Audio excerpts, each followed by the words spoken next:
they're like a big dog. Sorry, go ahead. They don't understand how big they are. So He's they will giving you try- a very sweet look. It looks he like is. it to me. He was very happy. He's like let's see. he's batting his lashes at you. He could tell you're photographing him. He's like, hello, hi. Let me But smell let's it. see. Yeah, he's one of the goats that was bottle fed in this crowd. And he's, I don't know what kind of goat he is actually. He doesn't have short ear, so he's not a La Mancha, but yeah, he's just a. Does he just have kind of a- something that happened to him, or is he just? No, he was just rescued with As a some of the baby. other ones that are in there, and they were rescued. This shows you a little bit more what his Here, horns I'm gonna look like. pop you up. Oh, where Oh, do could you see send Here. that? They're really magnificent. Ah! Can you send that, Nancy, across the thread? Yeah, hang on. Yeah, I know. I have the same. I'm like, how do I get it from here to here? Over to might even WhatsApp. be a nicer one. But yeah, so I'll, if it's okay, you could just go ahead and I'll interrupt. Oh, here's another photo of him that shows his horns really nicely. Oh, send it too, please. Yeah, he's magnificent. Oh, Sometimes I it like to looks like send one my of the photos kids. and sometimes I don't send them. So I'll just figure that out. But yeah, but he's a very sweet kind of, mind my own business kind of goat, whereas some of them are just crazy. And yeah, so that's about it on Levi. And did the rescue that the goat was doing, the sanctuary was doing, did that happen? Are they publicizing that yet? Yeah, they're not. And so I don't know any more about it than I did last week, but the goats aren't going anywhere. They're, Okay, got they're it. here. They're at the sanctuary. Great. And I was so disappointed. The one I showed you, the little glimpse of that teeny girl, Yeah. her mom rejected her. So they're having to keep her down with all the bottle babies.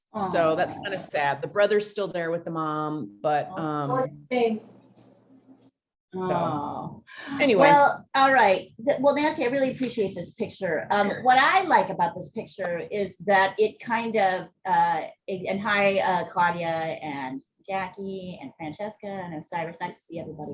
What I like about it is it kind of helps us start to learn about foreshortening. Like foreshortening is always happening, right? In a pose, it's always happening. And when I say foreshortening, I mean, because things are coming towards you, they get bigger. Here, let me pop up. I'll pop myself up here so you can see what I mean.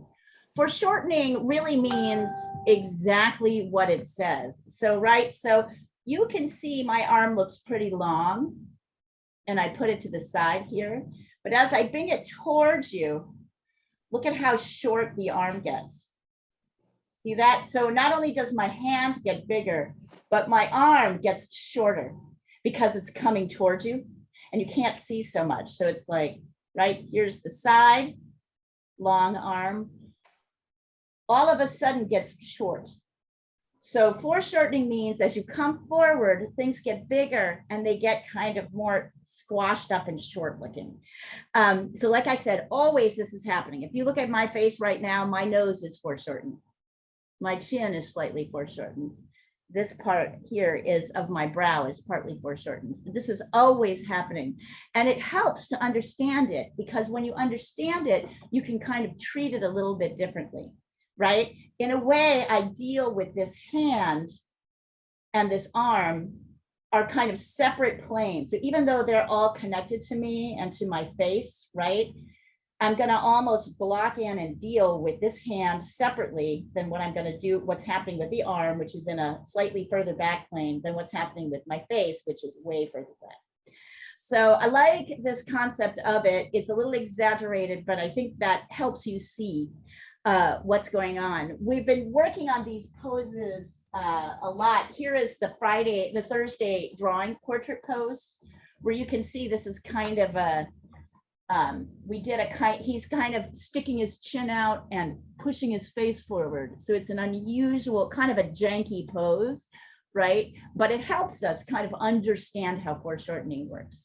So this is a great thing. Also, I just love the way he's looking, obviously, at Nancy.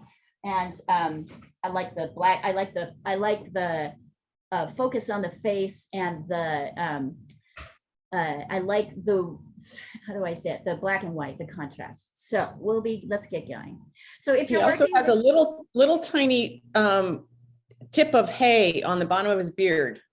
oh, look at him. He really is cute. So if you're gonna start with charcoal, and remember, we do not want compressed charcoal. We don't want charcoal pencil. We don't want those things because I know I'm repeating myself, but it's always good to remind people. This is compressed charcoal. It's heavier, it's darker, and I can't kind of erase it. It's the same material that goes into a charcoal pencil like this one, right? Charcoal pencils and the compressed charcoal, which will feel heavier because charcoal itself is just burnt wood, but compressed charcoal and charcoal pencils have substances added to them to heavy up their lines. As opposed to this guy, this I can just completely erase. So this is redwood forest charcoal. It's just a tree, so burnt wood from the redwood forest. Already burnt wood. It's not like somebody burned it down to get there. And so if you're working with charcoal, you're gonna start by, as usual, toning your paper. We're gonna start actually sketching with our, erasers. So here is a kneaded eraser. It's my favorite thing to use. After you use it a couple of times, it looks like this. It's kind of, and see, I can kind of pull it apart a little bit like, what do you call it? The stuff that you used to, is it Play-Doh? Silly putty. Silly putty, thank you. Thank you, silly putty, right? Which is what you could use to sort of lift comics off, like you can pull the print off things. Speaking of, I have an amazing printmaking class coming up starting on Sundays, Sunday mornings or afternoons or evening, whenever you are, in 3 weeks. So, and you get to play with a lot of materials like that. So, and let's see here. We'll start with, of course, as always, our measurements. I'm gonna draw a line down the center of his face. And then once again, I'm going to box him up. And so you don't actually have to draw this box, but the point of this box is really to show you how far out, how wide he gets, right? His horns, as Nancy showed us, are huge, right? So on this side, this is going through the middle of his face. This is how far out his horn goes on this side. This is how far out his horn goes on this side. Sometimes when we're drawing these things, we forget, right? About like that, about the fact that this space has to be here. This space has to be here, right? So it helps us kind of figure out our width. So this is our widest point, really where the body kind of sticks out, including the horns. That means, let's see, 1, 2, looks like in this particular case, if I check across, 1, 2, 3.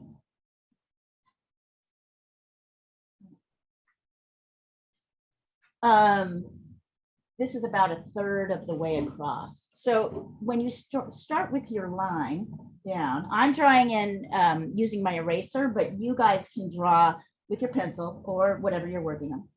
Leah, did you intentionally make the box not rectangular, but like skewed up at the left, or is that just the angle of the? That's just me being sloppy this morning. How's that? Okay, I just No, didn't know if that was intentional. Yeah, no, that's just me being sloppy. Thank you for catching that.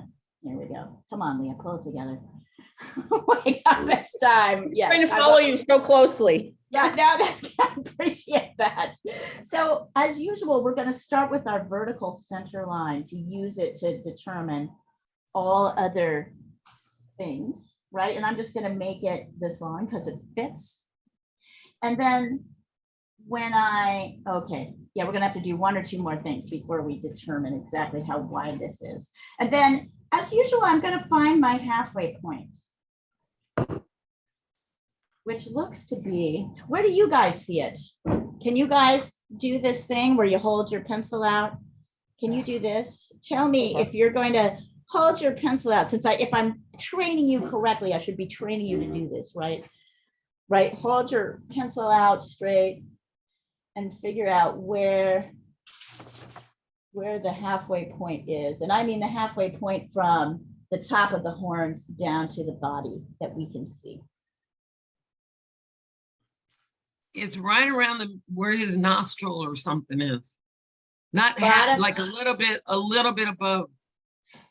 Here, We're almost where the bridge of his nose is. Isn't that the halfway right there? Where you're pointing the crayon? here, Isn't that no, no, definitely not. Look at that. No, but right there where Oh, his here. nostrils are. Isn't Yeah, that here, halfway? here. Yep. I think you're right. I think it's about there. Yep. Good eye, Osiris, good eye. So I can find my halfway point and know, of course, that that's where his nostrils are. Once again, I want to encourage you to really understand what's happening here. I am not doing a one-to-one transfer, right? This is bigger.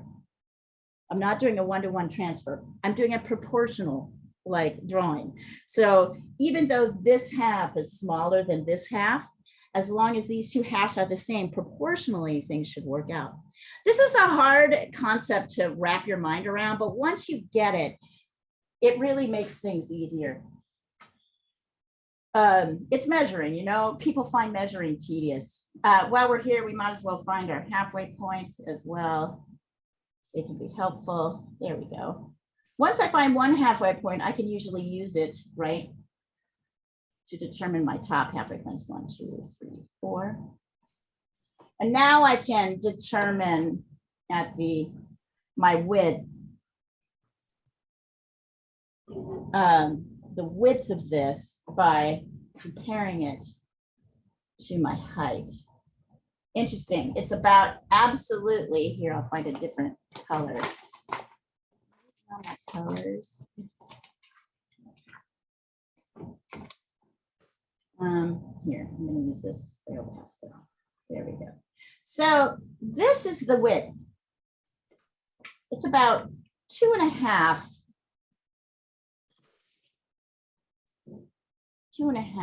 quarters. The other thing you'll see that I was measuring as I came across is that this halfway point is really about, this line will come about 1/3 of that distance. But first I want to find this distance. So I'm starting by finding my quarter points here. Did I get those right? 1, 2, 3, 4. Phew! I was getting to the point where I was like, oh my God, I'm missing everything. And then I'm going to mark this here. I know that however wide it is, it's about here, right? That's where that width is. So I'm coming here, I'm checking it. I'm going to come over here. I can see that this is a little bit over here and more. It's shorter over here and wider over here. Let me check it. Let me check it. So I'm marking it. And then before I draw this line, I can see that this line should be placed about 1/3 of the distance across. So now I'm checking to see, is this distance 1/3? So that's 2, 3, yep. So I can see that I've got my width, not only the length of it, but also the proportions of it. This line is about 1/3 of the way across the box. Oh God, I find like words so hard to like kind of describe what it is we're doing. So if you don't get it, that's okay. Let me know. So, and I'm sorry, okay.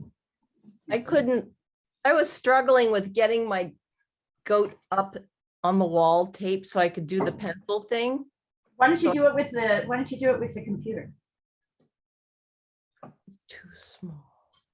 I don't know. Why don't you do it with the computer? Try it with the computer. The computer's holding it straight. Just try with the computer. No, I got it on the wall. I'm just saying, well, what I meant to say then is I missed your description. So Of what? so to get the width, Yes. I'm trying to figure out how many halves it is. So I take the measurement up to the halfway point on the nose, and then I turn that sideways. No, I check here first. So I go to my source here, right? So from the edge of the horn, right, over to the edge of the other horn, I'm measuring this. So first I measure from my source. Then Okay. I compare how far it goes up the vertical.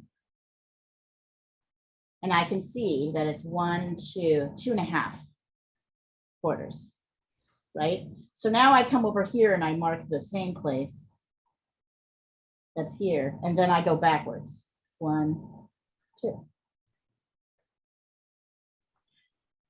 Which is always the way we do it.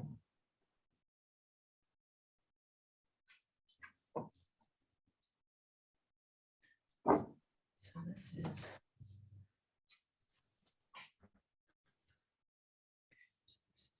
Right, and then this is 1/3, not 1/3, 1, 2, 3. The width, so 1/3 of the line should be on this side and 2/3 should be on this side.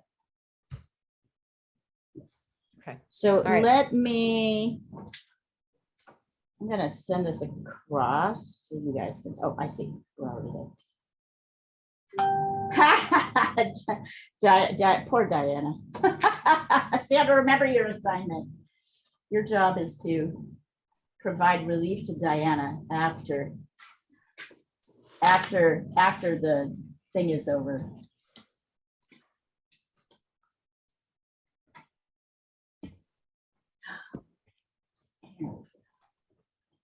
Yeah. Okay, so the thing I always have trouble with is, so I have figured out that the width is 2.5 quarters. Yeah.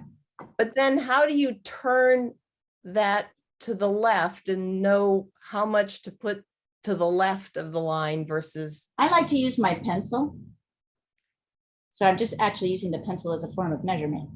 Mhm. See, I'm gonna guess. First, I'm gonna start by guessing. I know where the halfway point is, right? That's where this is. So I start by guessing and then I check the guess.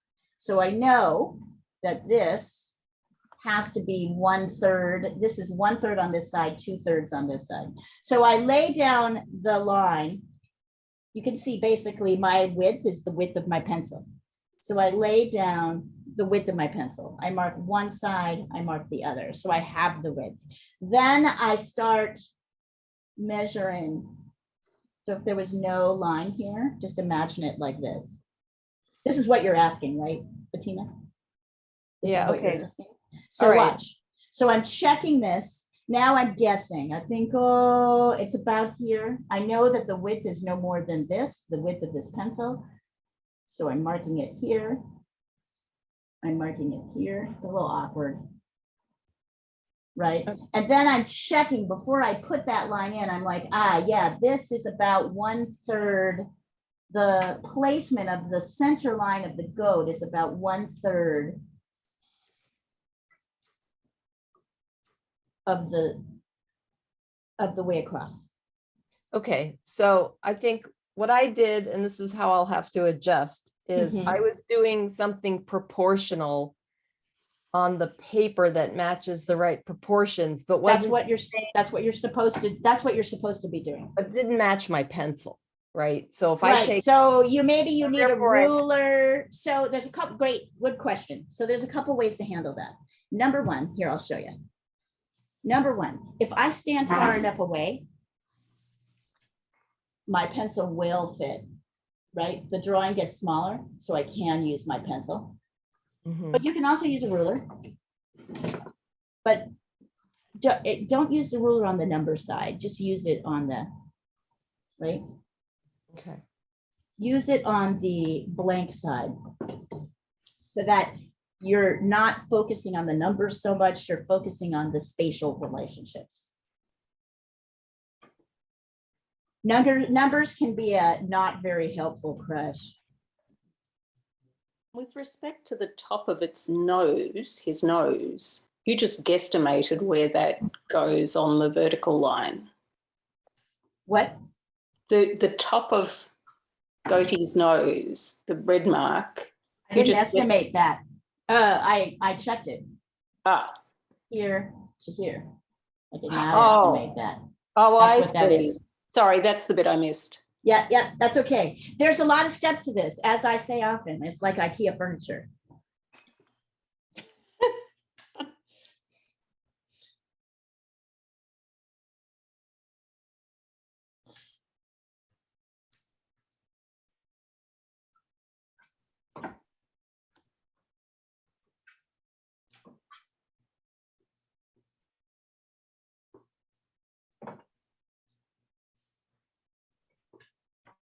Okay, it's all right. There's all these different levels, layers.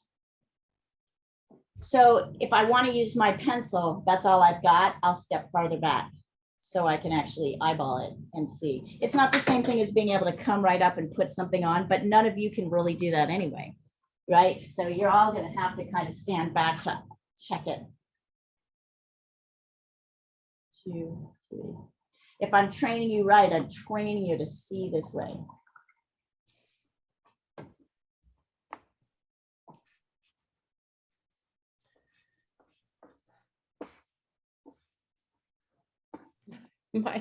My rectangle doesn't really look like a rectangle, but I think I got my proportions more or less right. You send it over? Did I send mine over? I did send it. Oh, okay. Oh, I see it. I see it. That's okay. Really, we're just kind of trying, let me just double check the proportions. 1, 2, yep. 1, 2, 3, yep, looks pretty good. Yep, all looks good to me. Looks good to Okay. me, Nancy. And I'm gonna send this across to so that you guys can see it. It's a little tricky because I noticed my, oh, here, let me, you don't want to be looking at me. Here, let me get rid of me. Only for demonstration purposes. There we go. My real goal is to get you to the point where you're, yeah, I actually feel like this might be, mine might be a little too wide. I think I scooted it a little too wide this way, so I'm kind of skinnying it up a little bit. There we go.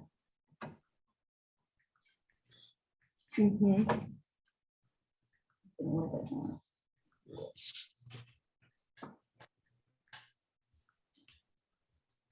All right, and then of course, once you've got there, oh, here, right? We're going to be focusing on those outer shapes.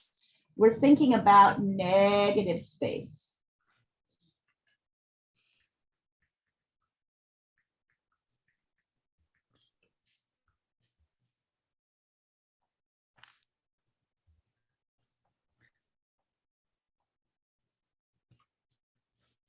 Right, so as we're sketching these shapes out, this is one of the reasons we focus with outdoor shapes. Because outside shapes. My God, I don't know what is wrong with me today. Zoned out. And that's because we want to place the subject in space appropriately. It's real easy when you're focusing on like drawing this that we don't think about this, right? Not only do we not think about this, we do not think about this in relation to this, to the horn. Francesca, something, let's see, 1, 2, 4, 2. Yeah, looks good to me. Maybe it's a little bit, so Francesca, one thing I noticed, you tend to, either it's how you photograph it, you tend to kind of lean in a little bit on your drawing, but I think it'll be okay. I still think it'll be okay. What do you mean by lean in? You tend to like, it tends to slant, it tends to not go straight, okay, right? I noticed this about it, so it's something to pay attention to. Yeah, Bettina, that's great. Thank you. Wait, 1, 2, 1, 2, 3. Yeah, Bettina, that looks great. Perfect. You got it.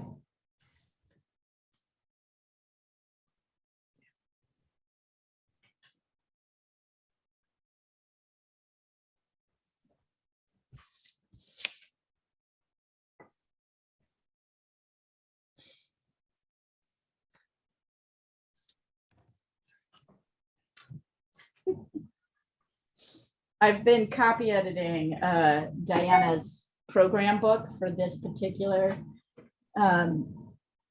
show. And it's really amazing what the LA Press Club does, what they've done. It's incredible, the work they do. They do really great work. I'm always impressed. All right, so I'm going to start here. I can see that this horn comes a little lower.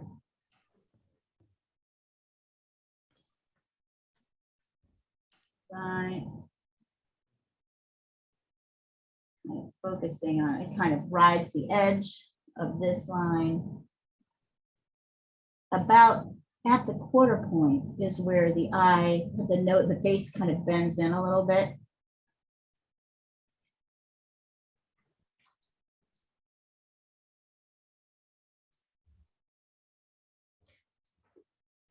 Leah, if you were drawing in nature, would you kind of, I do the same thing. so you look at your picture, you kind of create a picture in your head, you're like framing, you're putting. I frame it in my head. Yes. So this is exactly it. When you're drawing from life, right? You're still checking vertical to the horizontal. And that's why I'm wanting you to practice standing and doing this on the screen, because, and I realized after a while that I wasn't helping you guys, right? Like I was doing this because I can put my hands on it, I can draw it. But in reality, yeah, of course you can't do that, right? You can't touch the thing that you're drawing, standing far away and drawing. So this is really key. Yeah, this is what I do. Sometimes if I'm in nature, I might take a cell phone photo to help me kind of frame in what I want. That's a fantastic tool. But Yes. mostly I'm like, okay, I want to get that tree in and that like sort of line of bushes. So if I want to do that, how wide does this have to be, right? Versus how, it's all about verticals versus the horizontals. Like, and I establish my vertical first. So what I want in the vertical line, right? And then I use that to figure out how much else will fit in there around it. Does that make sense? I know it's mind bending, isn't it? No, it totally makes sense. And I find myself wondering, like sometimes, and I know I'm learning to be accurate and to measure better, Right. but there's also a way in which when you distort, it becomes expressive, right? It's like your own idiosyncratic drawing. Yeah, I mean, you can say it that way. Here's what I see happen more often. I see that people don't want to measure, and so they distort because they don't know how to measure, right? So I have a student who's been drawing in the portrait drawing class, who's been drawing portraits her whole life, but she never learned how to draw a portrait from a 3/4 from the side, from a 3/4 pose, right? And she struggled, and so she's been drawing them wrong. Like every time she puts one up, I'm like, she's a good friend, so I can say this. I'm like, stop, this is killing me. You're not doing this right. You're not considering where this, and she's like, well, this is how I do it. And I'm like, I don't think this is how you do it. She finally said, I don't know how to do it. And I'm like, come to class, you'll learn how to do it. And she finally said yesterday, I get why you do this now. I get why you measure. It's because she was distorting because she didn't know how to draw it correctly, right? There's a translation. So I'm really interested in the caricature session that you're planning on having. Yes, that And will be. What is deliberate distortion? I can't tell you that because I don't do it, but Yeah. the caricature people will do it. Yeah. They'll tell you. It's a little, you're still going to need to know where things are, right? Before I can tell you this, you still have to have a pretty strong sense of where things are before you can start to distort them. And there's a very intentional distortion process. So I know that like I did, and I had trouble with it. To be honest with you, I've taken 1 or 2 lessons with this person and I struggled with it because I was like, this is totally not the way I'm used to thinking about it. So you will get to a point where you're like, and that's what makes it an advanced skill, right? Yeah. Because you're having to know the rules before you break them. I guess that's the best way to think about it. You probably tell your writing students this all the time. You have to know the rules before you break the rules. And they don't want to. And they don't want to. They want to just do what they do without. And do you know what we say? What? We then say, ignorance of the canon is not originality. I love it. I love it. It's a Isn't that struggle. how new things are discovered and how things come out of the box? Because people tend to do little things like that, like artists that they broke the mold. There Yeah, are but people they that break the knew, mold. but they knew the rules. These are artists who are well trained and knew the rules. They were Some of them, trained. it didn't just happen by accident. That's what you're No. saying. No, not really. I mean, now more, but and it's changed. No, I'd say all of it, certainly the artists of the Fauves, the Impressionists, the Abstract Expressionists, Cezanne, Matisse, all very specifically broke rules, knowing what the rule was.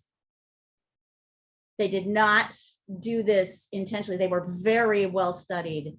Picasso really knew the rules before he started breaking them. So it's a knowing the rules before you break the rules. And like I said, I would see this student of mine who's a friend constantly draw the head from the side chopped off. It looked terrible. And, you know, and she told me, oh, that's my style. And I'm like, it's not your style. I just know you don't know what's in. She was like, you're right. I don't know. And so I'm doing what I think is happening. It's not working. I'm like, why don't you just come and learn the rule? Then you can do whatever you want, like break the rule if you want to, but learn how it works first before you, I mean, to me, Bettina, I think there's more, it's more about how the line is laid. Like all of you lay the line differently. It's kind of more about how you take the tool and how that mark looks. It's more about mark making. It starts that way. But, you know, also, like I said, I'm not a caricature artist, so I can't tell you how that works. I'm curious to learn myself. But I know that this knowledge will still help you as you're going. I think the danger, the reason I'm kind of having a reaction or a no, is the danger, well, I guess what I'm trying to convey is that the danger of taking like something that you don't know and making assumptions and, you know, making the same mistake over and over again isn't, to me, progress. That's being stuck, right? That's being like, it's not like, to me, I see that as you guys push your technique, I see that things happen naturally and beautifully with your mark making and your lines and all that, that will inform, that really are your voice, if that makes any sense. It's an interesting conversation though. I'm not the only, person with an opinion about it. So I'm not gonna say it's the only thing, but in my view, and this is just from Madame Leah's, Drawing Academy. You're going to meet the person who christened that eventually. He's going to be teaching the classes, who christened me Madame Leah's drawing school, right? I want you to learn just like anything, like Little ballet. did he know. Yeah, was little gonna did he teach in know. it. Oh, he says he knew. It's funny. I was just talking to him yesterday. He's like, I totally knew you were going to do this. I'm like, oh my God. Osiris, if you want to get the proportions correct here, hold on, 1, 2. This line where the horn is up sort of between the 1/4 mark and the top of the page. You have it down here. Can you see that? You have it down here. It should really be up higher, where you actually have this line. I had it up there and I moved it. Yeah. I mean, you could do it right. If you don't like it. Close to the top. Nope, it's perfect. That was the line. You had it. Isn't that funny? And so this is the line. That's there. I'm using. Got it. Right. Boy, I'm having a hard time using my eraser because some of these spaces are very small. They're very small. If you Negative want to spaces. go over to your charcoal, you can use your lines. If you want to, you can do that.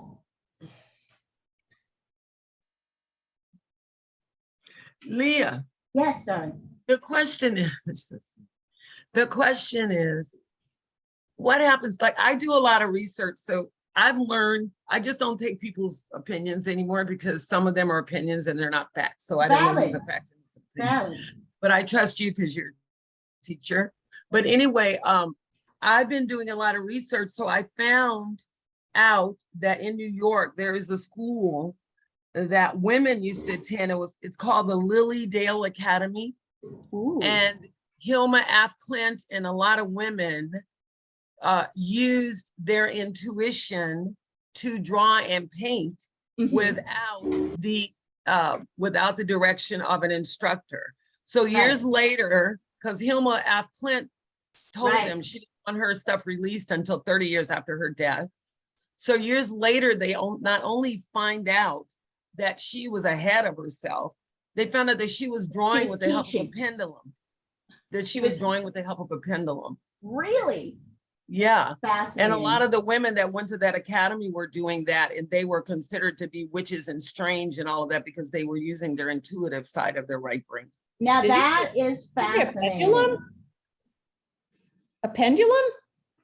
Yeah, How I do you- believe it. Check me. How do You can use check the me. pendulum? I They believe did it. the whole thing with psychometry and a pendulum, and she would do with the pendulum would tell probably- her, and then they go through and draw them all out with the color and stuff like that. And that's how That is, I totally believe that, and she's an unusual human, that one. So, I mean, I guess it depends on how you view, to me, that's more a question about the creative process itself, right? Which is, what do you think is happening when you're creating something? I think this is a very deep question. Are you diving into your own self? Are you plugging into a collective unconscious when you're creating something? Are you right? Are you getting spiritual help? I have a great aunt who is a painter, and I have her picture right up here on the wall. It's looking at me right now. I'll show it to you in a second. And I asked her for help. Then again, I talk to my dishwasher. So I praise my dishwasher when it does a good job. So I get it. But I believe that there is a kind of collective unconscious that we dip into when we're creating, right? What I'm really doing is skill building. I am teaching you the translation, what's actually happening on the paper, right? That you don't really know unless you're trained to see it, right? I am teaching you that skill. That's what I'm doing. It's a skill. It's like learning how to handwrite, right? And it's learning a language. It's like learning a language. It's like learning math. It's like learning how to read, right? There's this is a skill which will help you access that side. The caricature artist, I'm very curious to see how the caricature artist takes that information and distorts it and sends it back out. Right? There is, and then there is what Osiris is talking about, which is the mystical, really plugging into the mystical side. I don't want to diss the mystical side. I believe it's there, but it is how it works. I don't know. It's like a big mystery to me, but I mean, I don't know. What do you guys think? I'm just talking now. Where they showed it was just, the whole thing was on all these women that are famous painters, but nobody ever knew of them. There was one woman at that Lily Dale Academy. I had never heard, I was fascinated. One reason, not to take up time, but one reason is because I was diagnosed with being crazy. Because I told people that I hear things when I paint, I hear an energy, I connect to an energy. And after I found out about those women, it was such a breakthrough for me. I called my therapist. I just was crying because no one ever said, you're not crazy. There are a whole bunch of people that do this kind of interaction when they work. So it helped me feel better about myself. Absolutely. And you're not wrong. And that part isn't there. In the system that I'm trying to teach, I'm trying to get you to understand actually how far things are up or down. You know what I mean? I'm not really teaching. I'm assuming that you're plugging in anyway. Oops, sorry. I'm assuming that you're plugging in any way you plug in. right? I'm assuming that things are happening that I can't explain. But what I'm trying to teach you is a language. It's a course of study. It's a science in a way. It adds to all of the things that you're talking about, Osiris. And I guess I believe in it too. I believe that like sometimes I can sit there and go, do I go this way or that way? And I listen to what is being told to me. But I do also like rendering is important in my work, like rendering something as it is. I'm not an abstract artist. And I'm not a distortion. I don't have like distortions. That's not what I do really. So for me, it's important to have that basis so I can convey what I want to convey. But for other people, other things are more important, right? I mean, I had an abstract teacher teaching for about 8 months. You guys should watch her classes. They're amazing. Actually, she's pretty like practically based about it too. She's got a pretty strong sense of composition, but you know, like creating abstract art is a different process. There's a lot of things that are different about it. So I don't know, it's just kind of a magical mystery to me. Do you know what Kandinsky said? Yes. Yeah, He said that abstract art is one of the most difficult arts because not only do you have to know something, he said you have to know how to draw. He said something, you have to know how to color, and something else he said, and you have to know how to draw. So that goes back to, you need to know the rules before you break them. You need to know the rules. That is the belief of Kandinsky. I don't know if that's the belief of all of you, but I assume in some level, because you're here. I'm sketching out kind of the main shapes. I think this is going to be pretty easy. So just as an observation, I'm kind of boxing out this nose because the nose is what's coming towards us, right? And his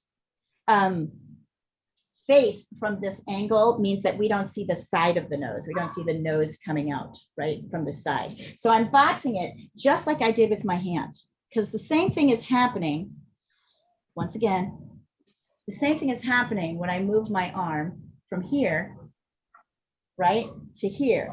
All of a sudden, my arm gets shorter and my hand gets bigger, even though my arm is still the same length, but from this perspective, you can't really see it. So that's what's happening with his nose. Actually, it's always what's happening with anybody's nose when they're looking at us, whether they're looking at us straight on or not. But this is a kind of exaggerated, which I think is real easy to see and makes it a little bit easier to sort of grab onto, frankly. I'm trying to decide if it makes more sense. If you are finding the eraser is kind of bothering you,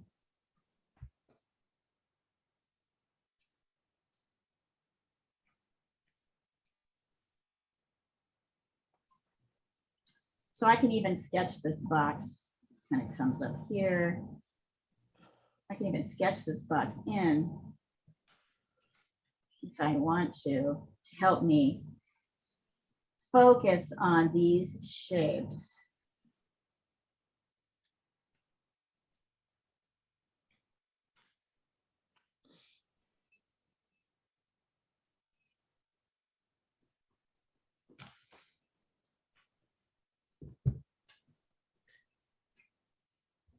So see how I'm sketching it? Oops, sorry. I don't want to be watching this side of me.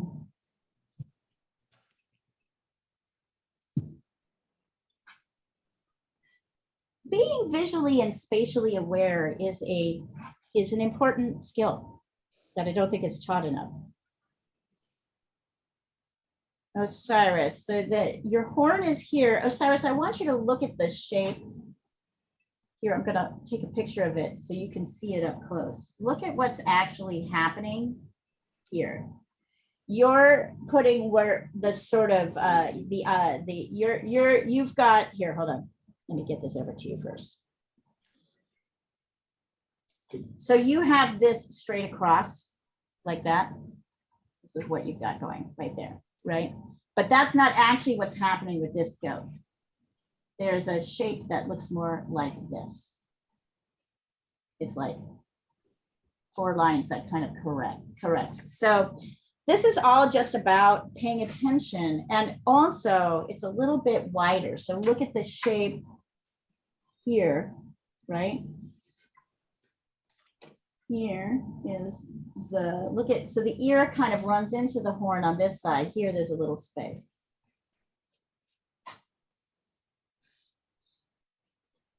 This is a very specific skill that's like hard to do. You know, that's just the truth of it. I think as my student, I felt really proud about this. As my student who'd been resisting this for so long said, oh, now I see why you measure, right? I just was not wanting to do it. And I'm like, why did you not want to do it? She's like, because it was hard and I didn't know how. And I'm like, ah, okay. If it's hard, that's not a reason not to do it or not to try to do it. If you decide you don't care, and sometimes people will decide they don't care because they don't know how to do something, that can be kind of dangerous, right? Because it means you exclude whole things, areas and things that are important. You can see, by the way, right now, I am erasing the white parts, the lightest parts of the goat, which are here and here. Before I get into any more detail, that's what I'm doing. Leah, I sent mine through, but I have an updated one now. I probably went too far for you, but. Let me see, that's fine. No, I think everybody's just going.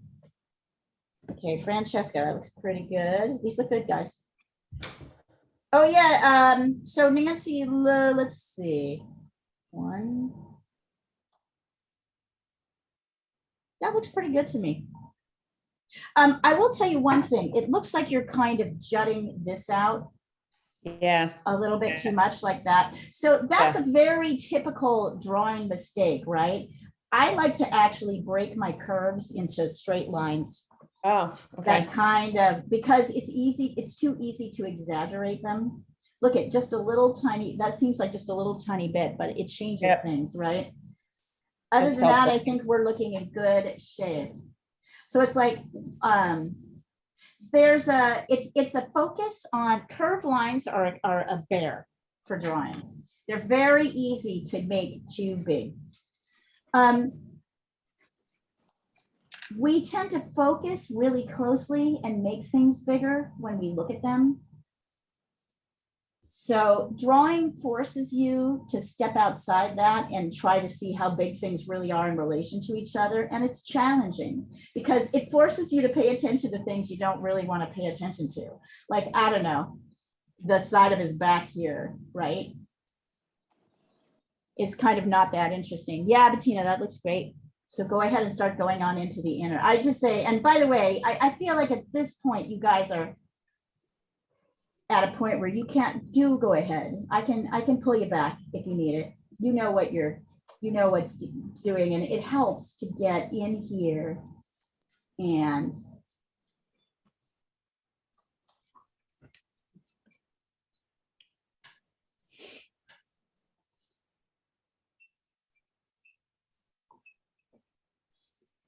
to see how I'm kind of, notice how I'm not really, a lot of people would go into the eyes, they'd go into the nose, the nostril right now. I'm not doing that. I'm going to the darks and the lights, the bigger shapes first, before I do anything else.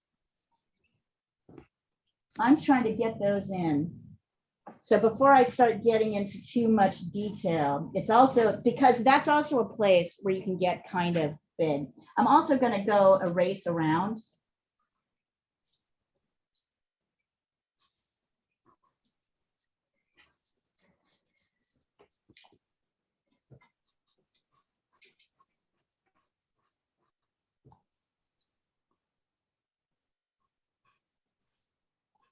Welcome to the world of drawing, where nothing is the way you think it is. Ah, yes, and I'm kind of correcting.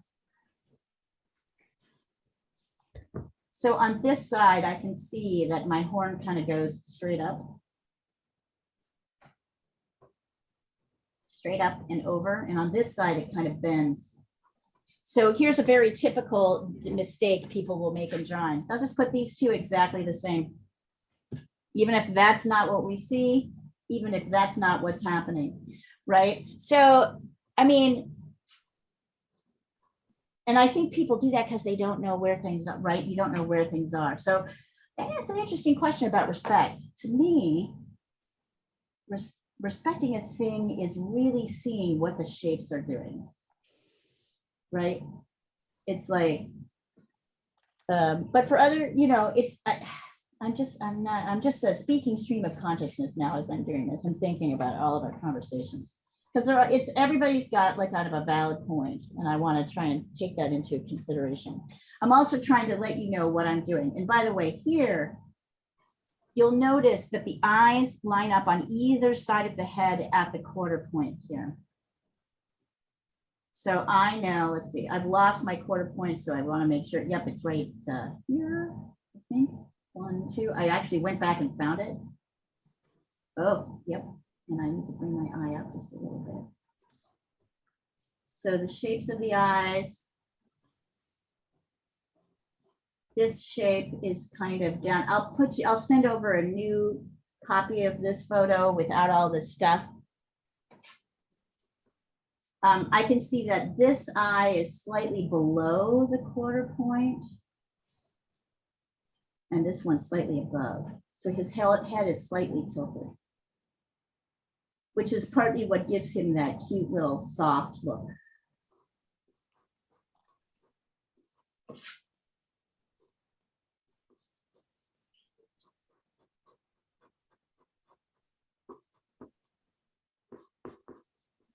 Right, is he's kind of cocking his head a little bit. So angle can also convey mood.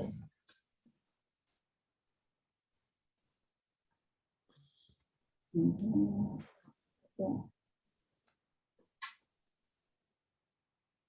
I'm doing that dark outline. Now I'm adding some of the dark inner stuff. And only now am I really coming to the nose. Be careful about making this too big. I'm keeping it above I'm just keeping it right above the halfway point, right? The nostrils, which are kind of here. I'm bringing up a little bit this light area. And then there's kind of a medium here.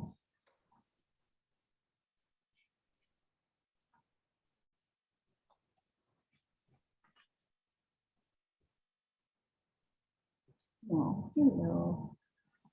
It totally looks like he's just, looks like he loves you, Nancy. He does. He has a look. He's like, oh, you're all right. They're very expressive. They really are. I think that's why we love them so much, right? They have a lot of personality. They really do. I was thinking about like how all the pictures that you see of the goats jumping on things, how much they like to jump and leap. So look at how much I'm already starting to get the nature of his goat. You can see to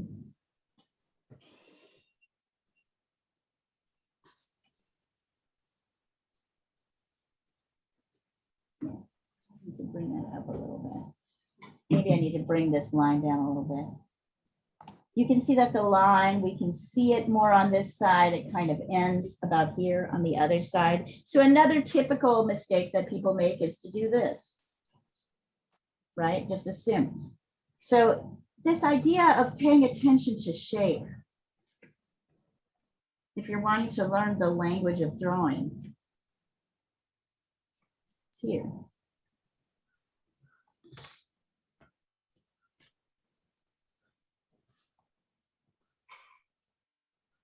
I'm also paying attention as I'm sketching in here, how these four shapes, these four lights and darks relate. So you can see I'm kind of carving out. Oh, there we go. I'm going to use my little eraser, my pencil eraser to get in here with some of those lights.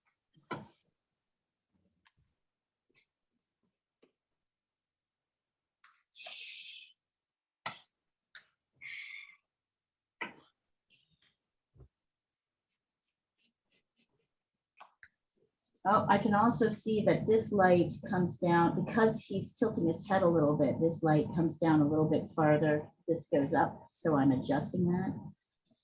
See how all these little adjustments.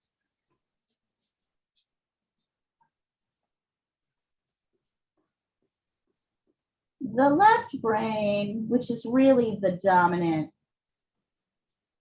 I don't ever believe people when they tell me that they're more right brain than left brain. I'm like, you're telling me that. That means you're doing that with your left brain right now. You're, you know, if you can't talk, then you're in right brain. You might be in right brain. But if you're telling me how right brain you are, you're in left brain. Because left brain is about language and concepts and ideas. And your ideas about the things that are happening. Yeah, I don't know. I had a point. I lost it. That makes sense. Yeah. I was gonna take it somewhere, but then the train left the station. And the right brain took over. Right, the right brain. Yeah, it did. Oh my God, it totally did, Sandra. Thank you. And that makes me feel better. Yeah, when I'm working, particularly when I'm working on something, yeah, the right brain just took over. I'm like,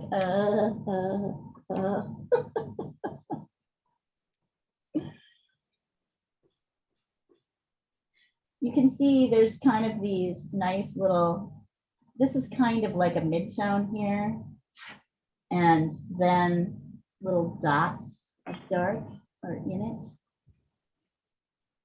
And then, but really what shapes it is the lights right around it. It's funny, sometimes I think the things that suggest a thing are what you can't see next to it.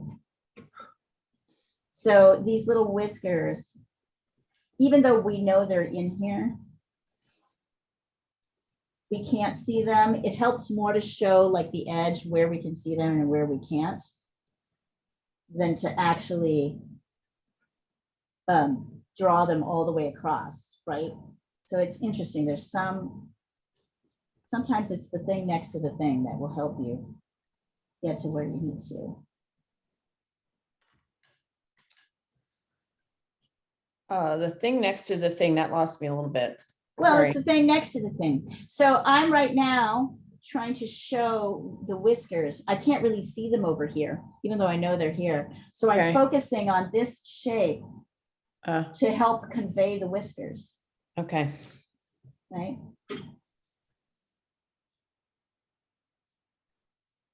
Yeah, Yes, when you have a moment. yes. National Geographic just did a whole documentary on the divided brain, so you might want to watch that. I will. Oh my God, I'm excited. And it's very interesting. I bet.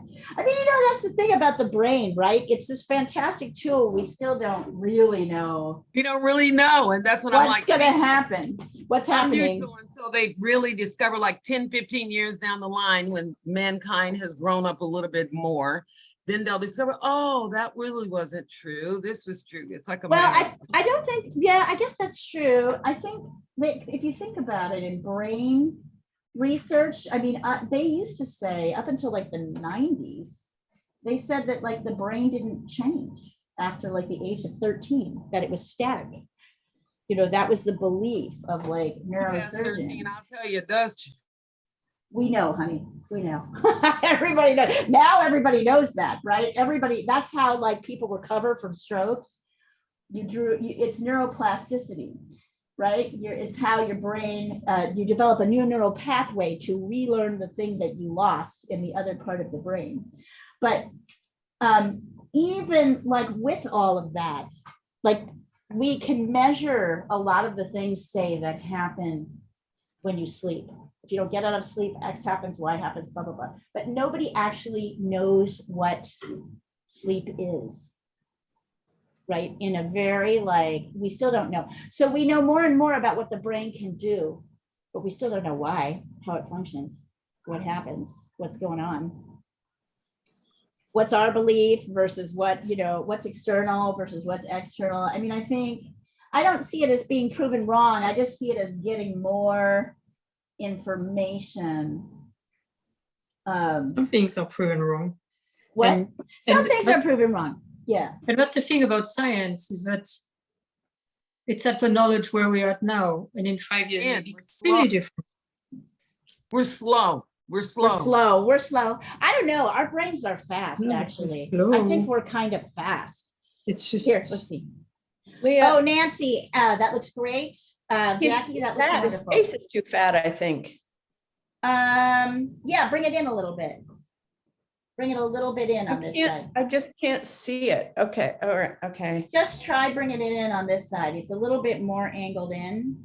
It's connected actually to the ear. So if you can reshape, so bring the ear in a little bit and build in this shape here. And then Okay. goes diagonally down. Yes, yes, sir. Want to say hi? oh, I thought that was hearing a cat, and I thought, where is he coming from? Over, he's down here. He wants attention. Come here, come here, come here, come here. By the way, Leah, you sent some photos yesterday. Was Yes. that Hermie feeding, or was it? No, that's Maybe- boy Mooka. That's boy Mooka. Looks just like Wow. Mooka, He except does, that, doesn't like, he? isn't he cute? He's another stray. He's a stray, yeah. He Ah, hangs around. Well done, He's you. like, he's more, here he is. Here you go, Sandra. Here you go. Hi, Sandra. Thank you for giving my mommy advice. She became a good mommy because she listened to you. What, are you a cat adopter, Sandra? No, But she Oh, loves, cat lover. she's a cat whisperer, I would say. There you Okay. go, Nancy. Oh, wait, sorry, it's the same. Jackie, that looks great. I'm She can be a excited with cat your whisperer. colored pencil discoveries. I'm Well, excited. I've done 2 of these classes and I don't think I understand what I'm doing, but I did discover this thing that's called, is it here? A blender pencil, which I think is clear wax, and that's how you blend in colored pencil. Oh, yes, It's so Yes. exciting. I have yes. one. How exciting. More tools. Tools. Yeah, more stuff to spend money on. so have you been exploring colored pencils? Yeah, Yes. And what brand? Prismacolor. Because but Prismacolor, they're not, are they actually pencils? Yes. Because I sent this poster that this woman was doing, Leah, these whales. Absolutely Oh, yeah. Oh, amazing. yes, those are But gorgeous. Norwegian Are those all artist. color? Are those all color? Are those all No, colored it's pencil? it's a colored pens. Well, so she in that, I think in this poster, it's what do we call these markers? They're not markers, micro. Oh, the Coptic. The Coptic. Coptic markers. Yes, that's the new colored thing. pencils. She also does watercolor. She's an animal artist. She's even a paleo artist, like reconstruct animals that have disappeared. I mean, Oh, some wow. of her paintings are at the museum in Norway. In particular, she did like a 95 million year old squid, and she drew him with his ink. Wow. It's not something that had been done since the 1800s. Wow. Everything. Sometimes it's the old that helps convey. She's absolutely amazing, that woman. Fascinating. And so, yes, and she does, a lot of her paintings are watercolor and colored pencils. Unfortunately, there are no videos, so Jackie, not- I do know, now you're making me think, Sandra. I do know that Emma was working with colored pencils for a while, and she would actually use Gamsol or turpentine on her base layers to fix them, like with a Interesting. brush. Yeah, so if you want to, I'll try that right now just to see how it looks. I happen to have some colored pencils and some Gamsol right here, so let I'd me be fascinated. see. It dries and then it creates this kind of underpainting and a texture that's different from the actual pencil itself. Here, hold on. And I have Gamsol, so I don't have to buy more stuff. Although I'm always up for buying more stuff.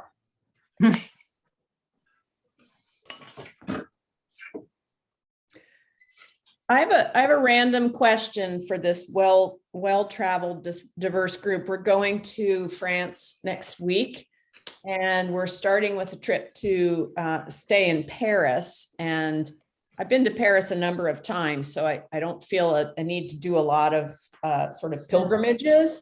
But I'm just curious if anybody knows any fun, unusual places to go or. Yes. Gosh, I don't know. I haven't been there in a while. I don't know. There's Yeah, a lot- exactly. I haven't been there in so long. It changed a while. It's changed. Oh, there's I have something friends that's over there. interesting my I brother can was ask. telling me about. There's a metro line that has been turned into a park. Oh, Where? I'll text my friends right now and find out. They're over Oh, there. thanks. Yeah, I can ask my brother. Oh, He fun. was Where gonna is go and that in check it out. Paris? Yes, Cool. Yeah, I know where it is. And It's in the it's- 18th. It's in Montmartre. There's Yes. a whole bunch of, I can do, why don't you just copy me your email in the chat and I can write up some stuff that I just need Oh, to. that's I just awesome. need to think about it. I can't There's tell who's talking though. That's Claudia. I'm Claudia, I am in Paris. Oh, awesome. Waiting. Hi, Yeah. Claudia in Paris.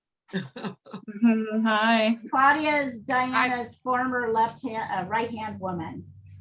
Oh, wow. From the Yeah. press club here in LA. Yep, used Yeah, to be. I was helping her out. I wouldn't say right-hand woman, but yeah. Oh, she says that all the time. She's missing you sorely now. Are you coming Yeah. back, Claudia? Or you just? hell no. No way. She's got too much You got going enough on to over do. there. And closer to your parents, right? So you can see them every once in a Yeah. while. Oh, yeah. No, but you a said lot you're going to closer. Zabrook. Yeah. We checked, in and my September. friend grew up there. She said she hated it. No. Thank you. Have you, That's what I wanted to hear. Yeah, it's not a pretty city, but you know, it's just, it's fine. It's a good job. So I'll just have to. Yes, Cool. yes. Wait, this is where your, I went to, have you ever been to Versailles? Yeah. Yes. Okay, I think it's the gardens and the palais is really wonderful. So Yeah, it is wonderful. it's quite a trip with the metro, but you can book the ticket online, and it's really nice. So You know where I and- haven't been is, what do you think? How about Giverny? I've never gone there. I've never made the trip. Oh, beautiful. Yeah, Yeah, everyone says yeah. yeah.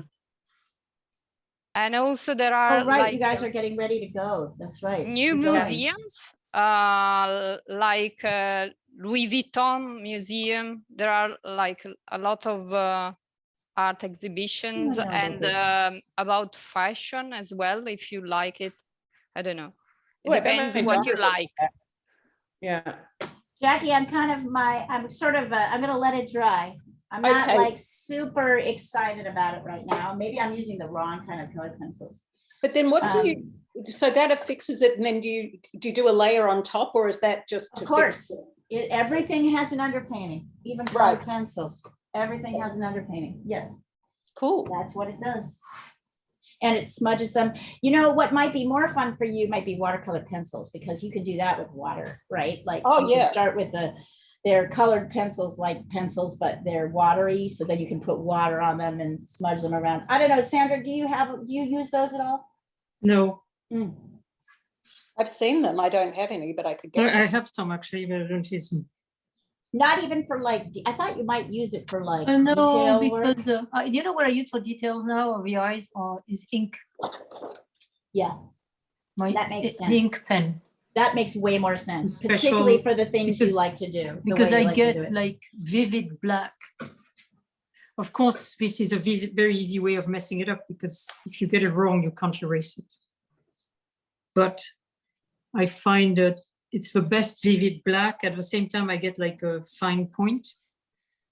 Yeah. So that's what I'm using. Well, Cyrus, this is really cute.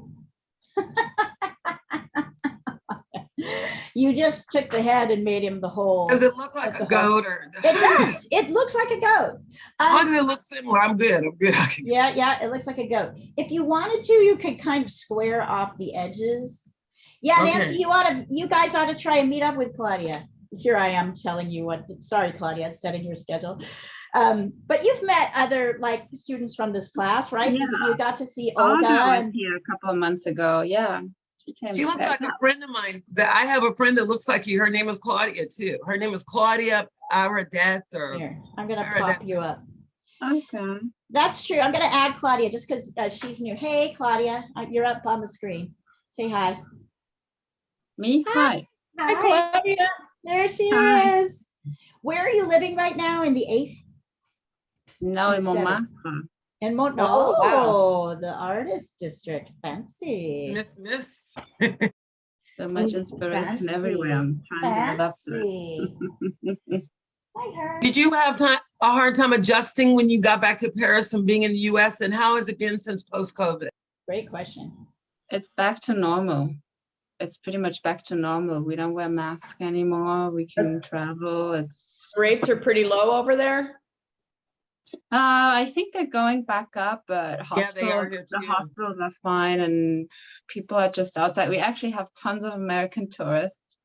I bet. Oh, really? So when I go out of the house, it's just like, oh, it's amazing. Oh, it's wonderful. Blah, blah, blah. We have tons of Americans here now. So Oh, that's us. Yeah, that's you. they always How come in fun. big groups. Yeah. Like, no, but it's great. It's great. The city it's actually really, really busy. Like the metro is packed and like it's back to full on summer tourism session. So it's yeah, but it's a great time to come over. It's Right. I mean, today is actually very, very hot, but the Oh, weather it's has been really terribly nice. hot. I think it's supposed to get back down into like the 70s, which of course you use Celsius, so I don't know what that translates to, but Yeah, When right it's- now it Yeah. must be like Check almost 100, I guess. But yeah, it's Hey, Yeah, Sam, you've got a we heat wave. yeah, we had a heat wave. Hey, Sam. And you- yeah, We had one here too. sorry. and we're going down to Bordeaux and the Dordogne, and it's been really Oh. hot there. When are you Yeah. going, Nancy? Are you going to Paris too, Nancy? Yeah, I'm going, I'm the one that brought it up. We're going for a wedding that's in Bordeaux on Oh, July sounds 4th, but we're lovely. Hey, Kitty. taking a trip around a bit. We're gonna stay in Paris and then we're gonna go to Dordogne. I'm gonna finally get to see the museum at the Lascaux Caves, which of course I Wow. wish I could see the real thing, but no one can now, so. Anyway, so yeah, Does anybody want a bit of humor before we leave the class? We've got more time. Wait a minute. Sure. You're gonna find this funny. So I used to work for a gay organization for a long time, for about a year. They were the only people that would hire me here in LA. I couldn't find a job. And so in the organization, I found out that in Korea, they have a whole park dedicated to penises. Did you know that? I'm not surprised. Listen. So as of yesterday or a few days ago, we have our very first vagina museum in London. About time. Isn't that cool? Yes. It talks about the anatomy and the About sex time. and women's bodies, and it does a lot of genealogical explanations. and things like Gynecological. that. They have how women funny. cure certain diseases and stuff. It's really fascinating, interesting.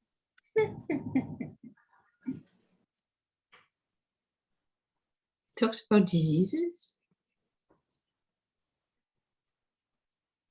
I mean, they do a women's museum and it talks about diseases. Cyrus, you're muted. What? It's in London, and Right.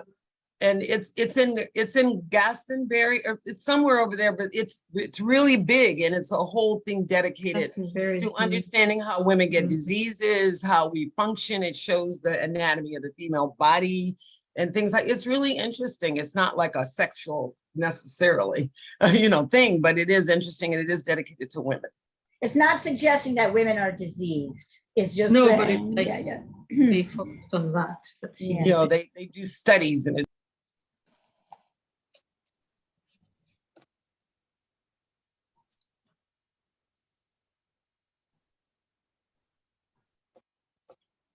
Claudia, I did send my email address through for you. I would love, Yeah, I got it. I wrote it down. I'll send you some stuff tomorrow. I would love it. And we have a 19-year-old and 21-year-old daughter. So anything that would be, a friend Yeah, already told us about a rooftop bar we're gonna send them too.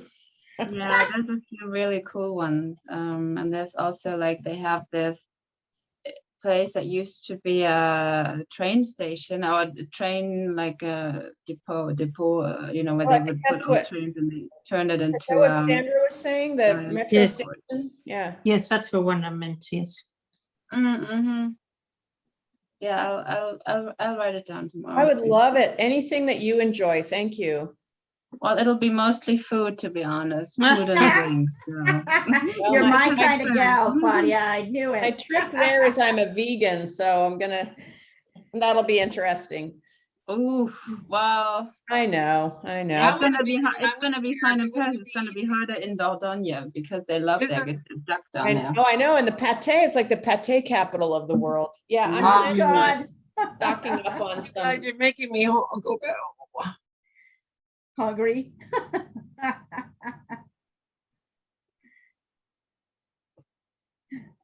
Uh, My friends, Nance, my friends run the Entree to Black Paris over there, and they are in partnership with the Paris Tourist Office.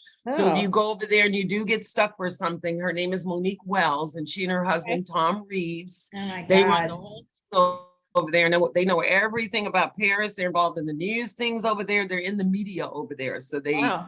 Okay.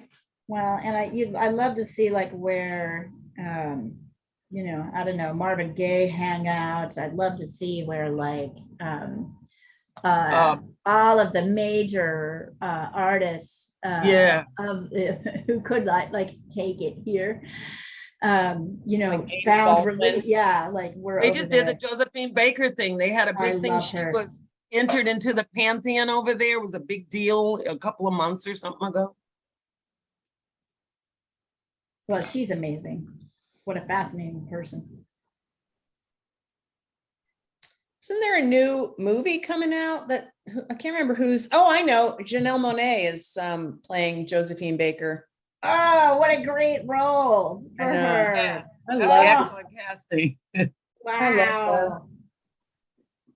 That's gonna be amazing. I just has anybody seen Everything Everywhere? No. I've been wanting to see It was that. wild. I saw it. Yeah, would you recommend it? Depends on what you're in the mood for. But if you're prepared to just leave believability at the door and just go on a really weird ride. Surreal.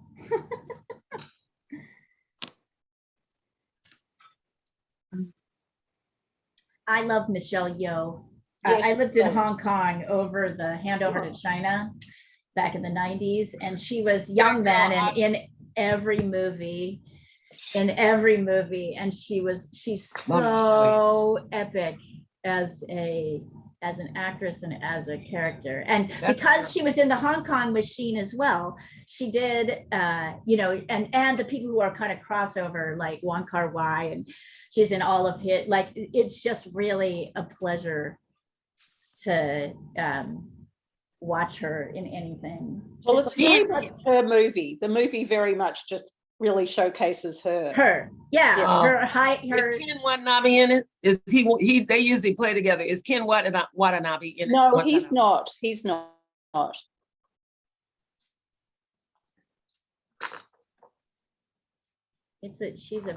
She's epic. Her and Jackie Chan, really, really interesting people. Jackie Chan said his parents almost sold him off to an opera house when he was 7, like an opera troupe. They were that poor. And they decided at the last minute not to, which as he joked later was probably a good thing for them to do, like to keep Jackie Chan around. But yeah, that was before Jackie Chan was Jackie Chan. I remember over the handover to China, so I was working for Time magazine then. So we got a bunch of as part of that sort of coverage, we did a lot of interviews with, famous Hong Kongers. And I remember that about his interview, like that he was like, yeah, my parents almost gave me away. I was 7. We were really desperately poor. All right, let's see. I'm gonna pull up a couple more. So out of curiosity, so here it is. Oh. So I don't know if you can see Yeah. this, Mhm. Jackie, but it does kind of give a depth to the top layers.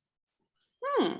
But I'm gonna talk to Emma. I'm gonna put on some white, see if I can see. Oh yeah, the whites look kind of nice. Let's see, blue. I'm just, here's a gold. I have a gold pencil. Let's see what happens there. Ooh. So it does give a kind of depth to it, but it also stains the paper. So either I'm using, this is kind of crappy watercolor paper, so maybe I just need better watercolor paper, or maybe it's a different kind of, I'll have to ask Emma about it. I'll see her tomorrow. Would she? Tomorrow. She would teach a class in. I could ask her, but like we won't be able to fit her. I could probably ask her to do it. I'll ask her.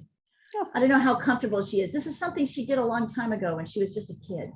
Remember, she's still just a kid. But I remember vividly because I was like, she wanted me to teach her. I'm like, I don't really know. You're going to have to find that one on your own. And so she went and found it out because that's the kind of kid she is. And she did it. She showed me a couple of things that she was working on. I'll ask her. I mean, she probably won't fit into the rotation until next year. Yeah. We've got Lotto starting with printmaking from home in July, and he'll be there July, August, and September.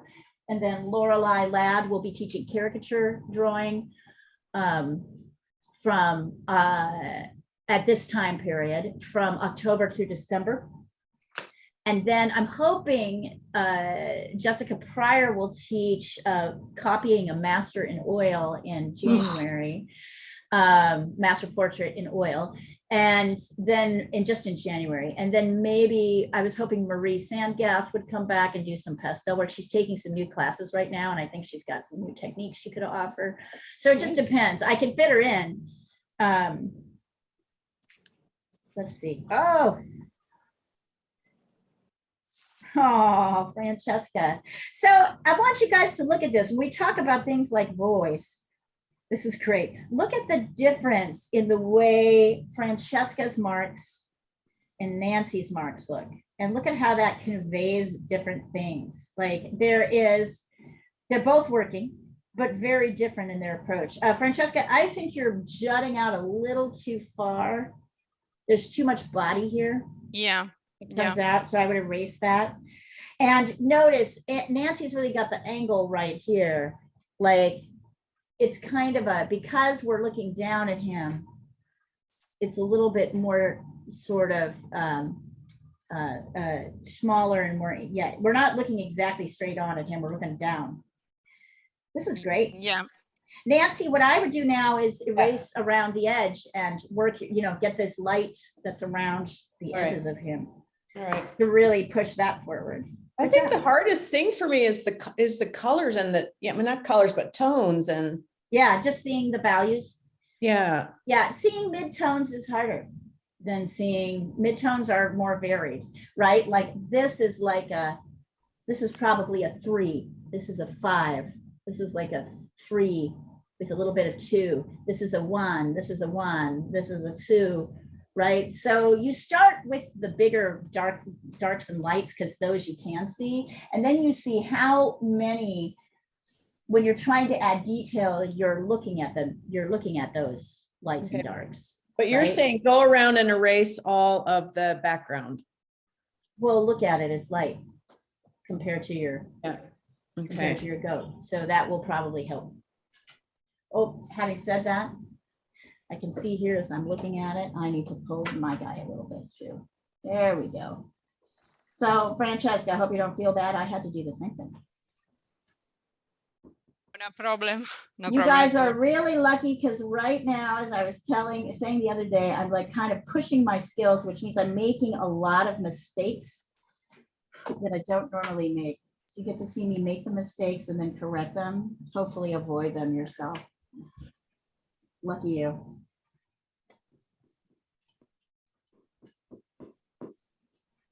I've learned to really like this,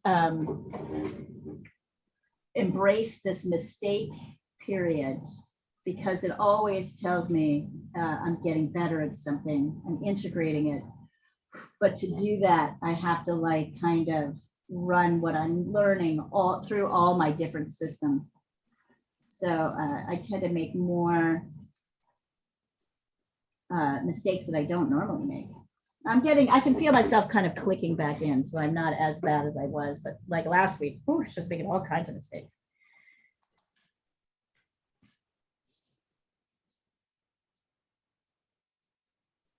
Have to be perfect because you're the teacher. Yeah, I like you to see Like that. my kids tell me, Mom, it's okay. Yeah, right. Thank you. Thank you.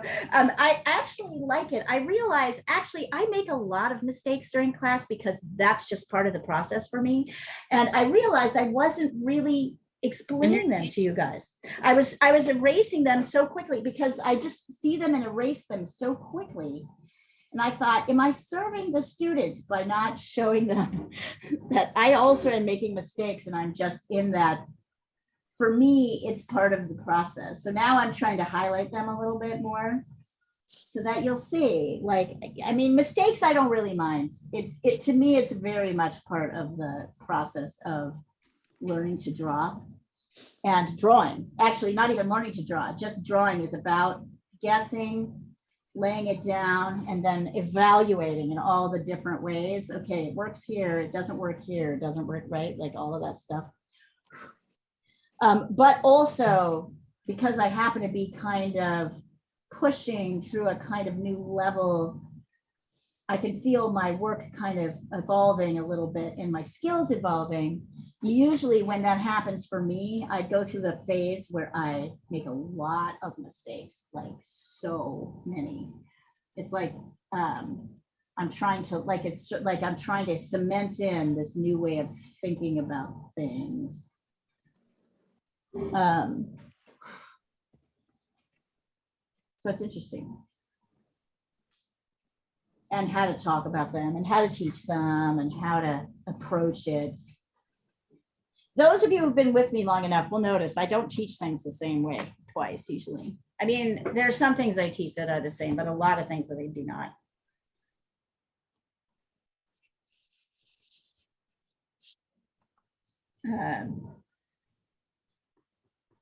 I'm constantly sort of trying to nuance how I do this things.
So tomorrow we have our last Procreate class at the usual time, 9, noon, 6, whatever, wherever you happen to be.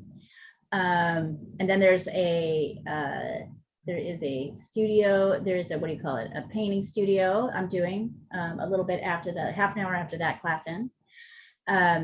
And next week will be our last week of classes before the end of the spring quarter. So that means there will be 1 week where we break and there are no classes. It's between June 26th and July 5th. That's my birthday. So, okay, when is it? June all 26th. right, June 26th to July 5th. When is your birthday? June 26th. June 26th. Excellent. So we will have a class. Actually, I should say June 27th because we'll have a class on June 26th. That will be the last class until July 5th. So you should jump in, Osiris, so we can sing you happy birthday. What's we like Saturday, to- right? It's Sunday. Is it- You can join on Um, Saturday, and we can do Saturday. So there'll be a class next week and then a week off. And then we'll start with the new, you guys, we're just gonna continue. This class will remain the same. There'll just be a week off in between. And then we go into the summer quarter. And then we're kind of playing around with some ideas about how to add classes and where to add them. And we're going to move to ink in this class. I think if you decide you don't like it, though, you do not have to do it, right? So, or let's say, I would ask you to try it a little bit. And then you can go back to what, charcoal. Oh, nice, Sandra. All right, hang on. So I'm just looking. Good. Oh, Jackie, nice. Jackie, I think these are, Sandra, is this in charcoal or in watercolor, or what are you doing? this in? Charcoal, Charcoal, excellent. but I So- didn't do the reductive method. Yeah, that's okay. But you can take an eraser. The eyes are a little bit big. Oh, of course. So right, like as always, right? So I'm sure the caricature artist will tell you, great, go for it. If you're wanting to kind of have it work with what's happening with I'll him, fix it. yes. And then the other thing I would do is look at this shape. See how this line kind of goes in it doesn't really go, which gives him kind of the slenderness. So Jackie, you as well, although I'm absolutely adoring this. I think colored pencils are for you. I'm having fun with them. I Yeah, I can understand them. see, can you maybe take, can you kind of, Jesus Christ. Sorry, I'm trying to look at this and text messages are, you know how it is. I'm just looking at it. What I see is his face is a little bit wider and rounder, Yeah. right? So the eye, it's really where you put the eyes. So the Mhm. eye, this side, it's not bad, but this side, it's kind of like you've got it kind of bulging out a little bit. It's coming Yeah. out like here. So if you can erase it all or use another color to cut back, Yep. to trim it, Yep. that would be right. So that's kind of, I'm exaggerating a little bit this shape. Yeah.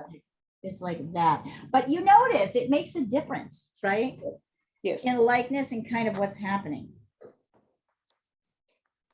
Yes. I'm not sure we see that part underneath. I think there is a part that continues on the left-hand side under the I chin. but- also feel like his nose comes up, the nostrils come up a little higher than you have them. I'm just checking the measurements so I can tell you exactly. I moved the nose Um, many times. So let's see, if we were to just, here, I'm gonna do it like this. Oh, you're right, you're right. Yep, they need to come up. So the spacing I moved them between, sideways, but then they need if to I go. went from here to here, I'm just looking to see like if I can find a good measurement for you. So from the top of the head here, not the horns, but the head down to the chin. If I find the halfway point, hang on, I'm gonna do it with a different color so we can see it. If I find the halfway point, that's about here. That's about here. 1, 2, right? So here's the halfway point. So if you were to draw a line here, just to focus on that, the halfway point is here. And then if I divide that into quarters, 1, 2, yep. 1, 2, 3, 4. His nose is really in this third quarter, right? A little bit down from the halfway point. And it's contained within this kind of half of this third quarter. Thank you. Yep, It's easy to move things with charcoal. it sure is. That's why we like it. These are really great, you guys. Nancy, when are you guys going? You probably We said it. We are going Wednesday. So we won't see you in class next week because you'll be having a blast, maybe Have hanging a out with safe trip. Claudia. Have a fun and have a safe trip. Oh my Thank God, you're gonna have so much fun. I'm jealous. I want to go somewhere Yes. in the country. Looking forward to it. Oh my God, you're gonna have a great We, time. we never would have planned a trip right now, except it's for the wedding. wedding. So it's, you know, It's a great reason to travel. That's all Yeah. I've been traveling for lately. so now we're happy, but you know, when they first announced it, it was the middle of COVID. We're like, Yeah, I don't okay, think that's going to happen. we'll come, but We're still kind of in the middle of COVID, but whatever. Now everybody, now it's just like, at some point.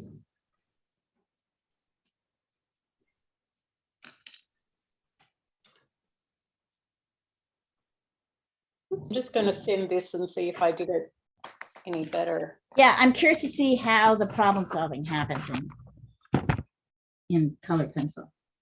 I mean, it's fairly easy to erase.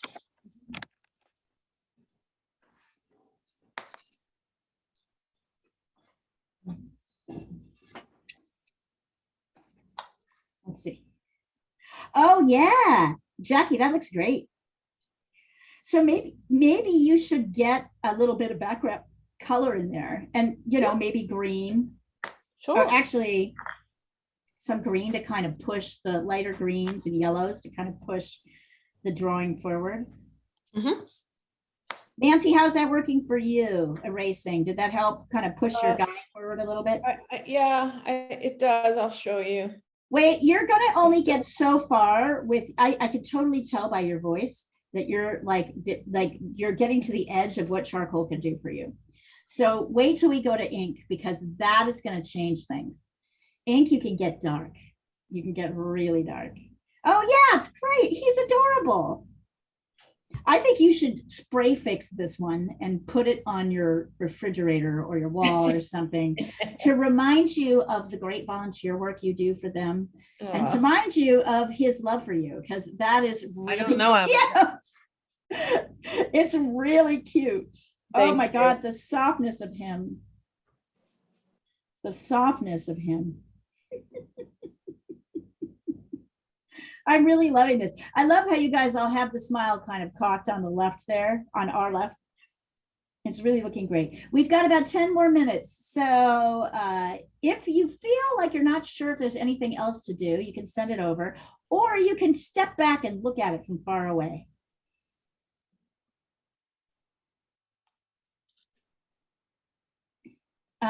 Sometimes that helps to see it. Oh, Bettina, yeah. All right. So my only suggestion is, I'm going to double check. One, two.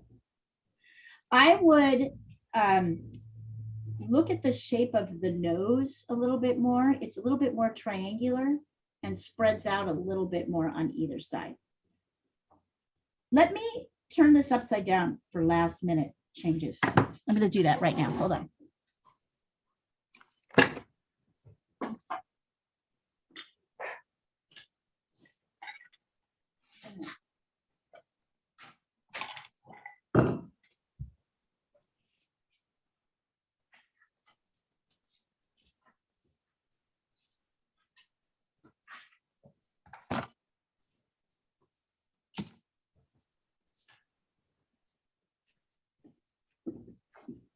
What?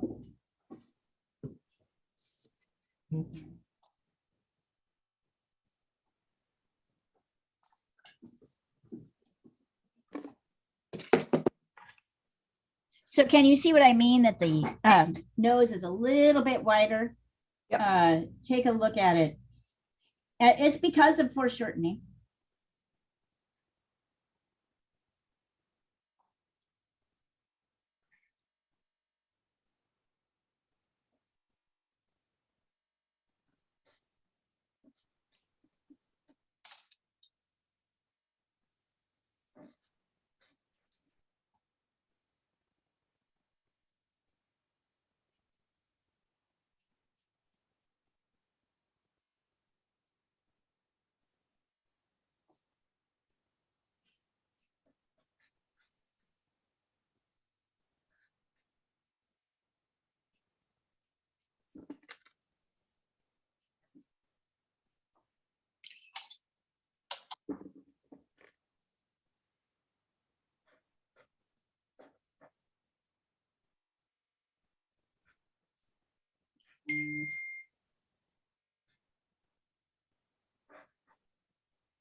Yeah, Jackie, get even like more wild with the color. Get something bright and vibrant in there. Maybe yellows.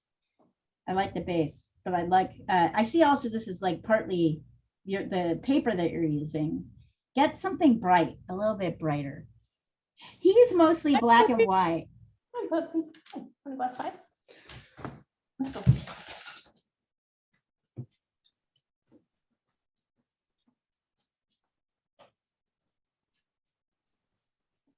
Okay, I think I brought up the nose. Let's see. It looks like a dog. Leah, you know, I know this is like your passion and also what you do for a living, but I just have to say, I'm so grateful that you do this. Never in a million years would I have thought I could draw anything. So I'm so grateful when people are generous like this and do this kind of work. So thank you. I'm so glad. Thank you for saying that. That's lovely. It's important to me. You guys, who is it? Geraldine Downer, who's the Mexico correspondent for Reuters. She hasn't been able to make it, but she said something similar to me yesterday. And I was like, you know, you guys are great students. You're really great students. And when I say that, I mean, you excel, you take direction and you go for it. You push yourselves to go harder. So I feel like you deserve to have good deserve to have somebody who will try to follow along with you. So you're my inspiration to keep going because it's so exciting to see everybody's process. It really is. I love the fact that everybody on this call is a little bit obsessive. It's a really fantastic trait for drawing. You're disciplined and obsessive because you show up and you like focus on the details. Sandra, the thing I would say is that he's, let's see, I'm looking at it upside down right now. Space on the right doesn't look, on the left doesn't look right. Yeah. I'm just looking to see. So part of it is you've made the two sides equal, right? And the white, if you're looking upside down, the white that's on the right side is a little bit shorter, and the white that's on the left side kind of leans up. And so I can't point it out because I'm gonna point it, but I can't hear. It's Hold on, I'm very gonna take my careful, headphones but out when I so that added you the can black, see. it got messed up. Here, it kind of comes out and up. Right. That's the part I just corrected.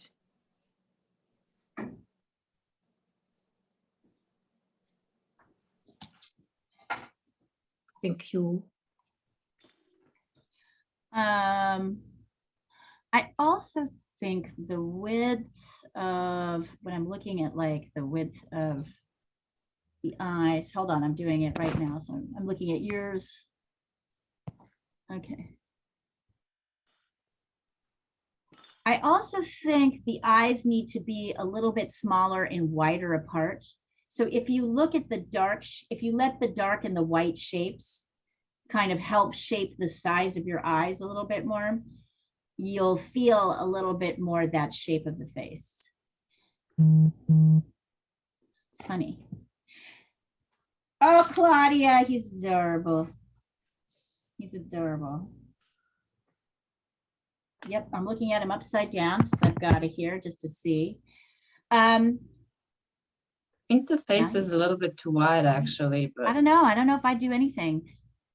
You can kind of reshape the right, if it's upside down, look at the right side of the body and sort of, it's a little bit pointed out too much. But other than that, this is pretty terrific.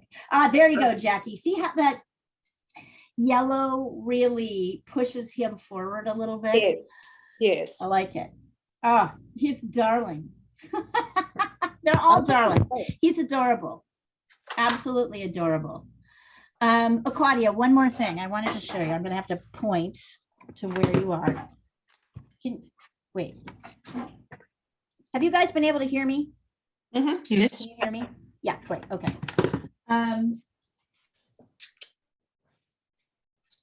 Your guy leans a little bit this way. we kind of make it a little bit more. Now it's hard to hear you.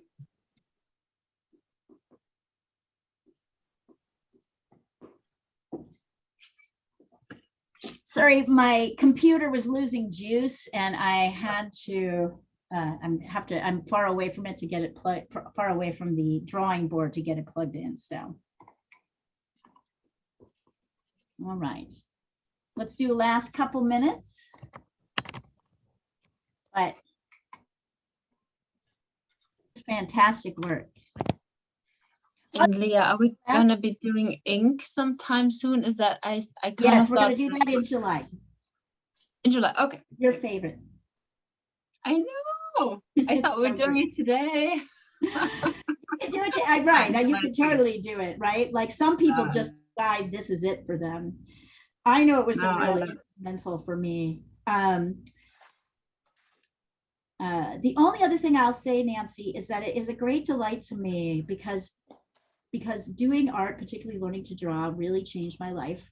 And I love seeing other people have that same, you guys have, like, we're kind of nerd out on it, you know, we're nerding out on it. I really get a delight in getting other people to nerd out with me on this subject. Because Well, you I know, just the think funny it's thing profound.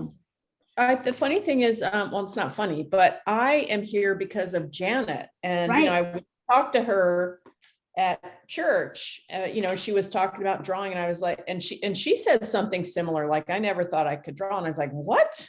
No, So never. that's, you know, she spoke so highly and I just could see it. So I was like, She's okay, a well, good ambassador. Yes. And Janet is another one whose life changed completely. I mean, I'd say completely from drawing, right? That became her avocation. yeah.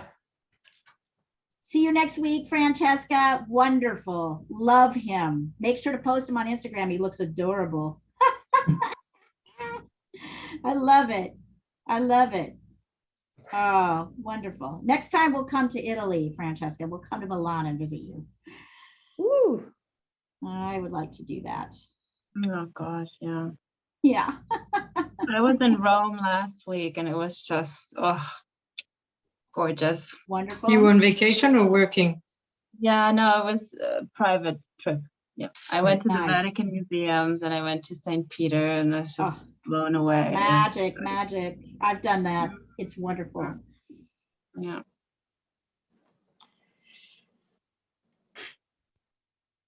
Is Olga still coming to class? Not No, I since the heard from war. her actually. Wait, hold on.